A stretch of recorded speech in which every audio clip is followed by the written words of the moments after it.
Hey guys, let's get more news about Lakers, but first, don't forget to subscribe and leave your like. Steve Kerr furious over late call as Warriors fall in NBA Cup. Houston, a livid Steve Kerr said the officiating crew made a call he has never seen in his NBA career, and it cost the Golden State Warriors a 91-90 loss to the Houston Rockets and a chance to go to the NBA Cup semifinals in Las Vegas. "I'm pissed off," Kerr said, echoing the Warriors' locker room late Wednesday night. "I wanted to go to Las Vegas. We wanted to win this cup, and we aren't going because of a loose ball foul, 80 feet from the basket with the game on the line. I've never seen anything like it in my life, and that was ridiculous." With the Warriors up by 1 in the final seconds, Stephen Curry missed a three-point attempt and a scramble for the loose ball ensued as bodies from both teams hit the floor. Gary Payton too got possession of a rebound on the floor, but Houston guard Fred VanVleet slid on top of him and Payton tried to pass the ball to Jonathan Kuminga. Kuminga and the Rockets' Jalen Green hit the floor for the loose ball, and Kuminga was called for a personal foul with 3.5 seconds left. Kerr could only watch with his mouth agape. Green buried both free throws to give the Rockets a 91-90 lead.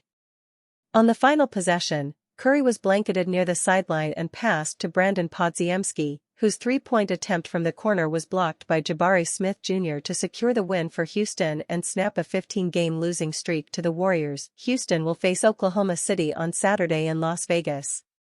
Afterward, a furious Kerr lit into the officiating crew, led by crew chief Bill Kennedy, who called the personal foul on Kuminga. Kerr and the Warriors argued that officials had allowed both teams to play a very physical game up to that point. "I've never seen a loose ball foul on a jump ball situation, 80 feet from the basket with the game on the line," Kerr said. "I've never seen that. I think I saw it in college one time 30 years ago. Never seen it in the NBA. That is, unconscionable. I don't even understand what just happened. Loose ball, diving on the floor, 80 feet from the basket, and you're going to give a guy 2 free throws to decide the game when people are scrambling for the ball. Just give them a timeout and let the players decide the game. That's how you officiate. Especially because the game was a complete wrestling match. They didn't call anything. So you've established you're just not going to call anything throughout the game. It's a physical game. And call a loose ball foul on a jump ball situation with guys diving on the floor? With the game on the line? This is a billion-dollar industry. You got people's jobs on the line." Kennedy explained the call to a pool reporter afterward. "The defender makes contact with the neck and shoulder area, warranting a personal foul to be called," he said. The Warriors, 14-10, blew a 6-point lead and failed to score in the final 3 minutes.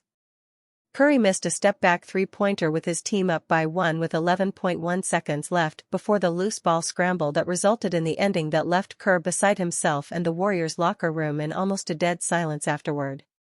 "I haven't seen the replay, but, if you're telling me it was a clear foul, I'll shut up, but I don't think that's the case," Curry said. "Was it? There's indecision in the group, so that means then let the game play out and let us decide it and not 2 free throws, 90 feet from the basket." Curry and Kerr also were upset about another play that occurred minutes earlier in which they thought Curry was fouled on a 21-foot jump shot by Aaron Holiday. The jumper fell well short of the basket with 8:14 left and the Warriors up 6. Curry and Kerr argued with the officials, but there was no call. "We can talk about the refs all day, it's not why we lost," Curry said. "But there are swings in the game, obviously the last 2 free throws and that play, it's a 5-point swing." Curry said official Musa Dagger explained to him that the ball was already released when Holiday hit his hand or wrist. "I am like, if I shoot an 18-footer and I miss it by 6 feet, then either you tell me he hit the ball or it's a foul," he said. "I have never shot an 18-footer, that went 12 feet. And they go down and, Tari Eason hits a 3 in the corner. That is a huge swing. We can't let the refs take us out of it, which I don't think we did. But those are clear plays that can dictate a very tough, low-scoring game where you give a team an extra possession which they don't deserve. Which is why I was going crazy. I don't yell at the refs like that. It was a clear foul." Curry and the Warriors said they were very motivated to go to Las Vegas to win the NBA Cup in its second season. Instead, they were left steaming in the visitors' locker room at Toyota Center while the Rockets celebrated a huge win.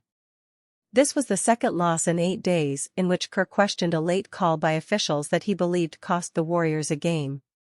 At the end of a 119-115 loss at Denver on December 3, Kerr argued that the Nuggets' Christian Braun signaled for a timeout after securing a loose ball while Denver had no timeouts left.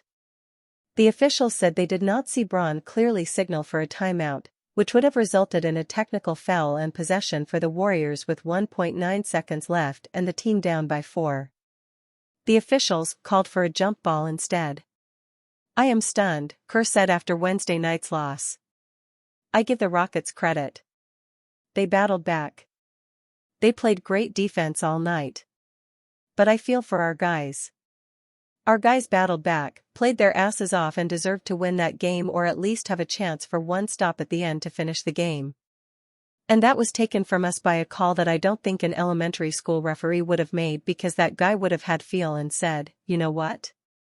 I'm not going to decide a game on a loose ball, 80 feet from the basket." Warriors' Gary Payton II makes dumb admission after collapse versus Rockets. The Golden State Warriors took a tough loss that was decided in the final seconds against the Houston Rockets, as they'd been eliminated from the NBA Cup. Down 1 point with 11 seconds remaining in the game, Stephen Curry missed a three-pointer and Gary Payton II grabbed the offensive rebound while on the ground. He then threw the ball out, which caused another skirmish on the floor, but instead of a jump ball, the referees called a foul on the Warriors and Jalen Green went to the free throw line. That put the Rockets up 3 points, and though the Warriors had a chance to take the game into overtime, they missed the shot. After the game, Payton opened up about grabbing the offensive rebound and throwing it out. "Dumb play by me," Payton said, via Warriors reporter Dalton Johnson. Though many would say that was the deciding factor of the game, the Warriors were up 90-84 with a little over 3 minutes remaining in the game and didn't score for the rest of the quarter. The Rockets played great defense down the stretch and executed on offense, and it looked like they were hungry for the win. Steve Kerr blasts refs after Warriors lost. After the game, head coach Steve Kerr made sure to let everyone know how he felt about the call at the end of the game that gave the Rockets free throws instead of it being a jump ball. "I've never seen a loose ball foul on a jump ball situation 80 feet from the basket with the game on the line. I think I saw it in college one time 30 years ago, never in the NBA," Kerr said, via Brett Siegel, Clutch Points NBA insider. "That is unconscionable. I don't even understand what just happened." ESPN scoopster and Jimmy Butler's agent squabble over Warriors rumors. Player agent Bernie Lee and ESPN reporter Shams Charania are verbally duking it out over reports that Miami Heat star Jimmy Butler wants a trade to the Golden State Warriors, or another contending team. Charania reported Tuesday that Lee, who is Butler's agent, had told league circles the Heat guard was interested in a trade to the Dallas Mavericks, Houston Rockets, citing his Texas heritage, and the Dubs. The ESPN reporter then expanded this list to include the Phoenix Suns on Wednesday. That last tidbit was a bridge too far for Lee, who publicly criticized Charania's reporting on X, formerly Twitter, responding to the Suns news in a quote tweet. "All right, listen," Lee wrote in one post. "I gave you a pass yesterday because I was busy, but if you don't stop putting my name on your complete and utter made-up bulls, because you normally aren't worth my time to acknowledge. I don't know what I'm going to do because I'm a middle-aged dad, but just know it would indicate severe dislike," Lee wrote in a second post. "World, all this is fabricated. I have never, and honestly it wouldn't help me or the position I represent to do anything that's been reported by said journalist." Lee then put out a third reply to the news, suggesting that Charania should pretend that he let ChatGPT write his news for him and admit it made a mistake while discussing Butler's connection to the Suns on ESPN's First Take Thursday. Charania did not reference Lee's criticism until the very end of his segment when host Stephen A. Smith prompted the reporter to do so. "I 1000% stand by my reporting," Charania said, looking directly at the camera. "It's fully vetted and, as a professional, that's what I do. That's what I get paid to do. That's what I'm going to do, report truthfully and accurately." Lee is no stranger to defending the players he represents on social media. His timeline is filled with posts either propping up his guys. Butler, Chris Dunn, and Ben Simmons are the ones most frequently mentioned in his tweets, or standing up for them in response to criticism. But those who saw Charania's response on television wouldn't know, since the reporter never mentioned Lee's name. "That was the reporting," Charania said at the end of his segment. "And so I 1000% stand by it.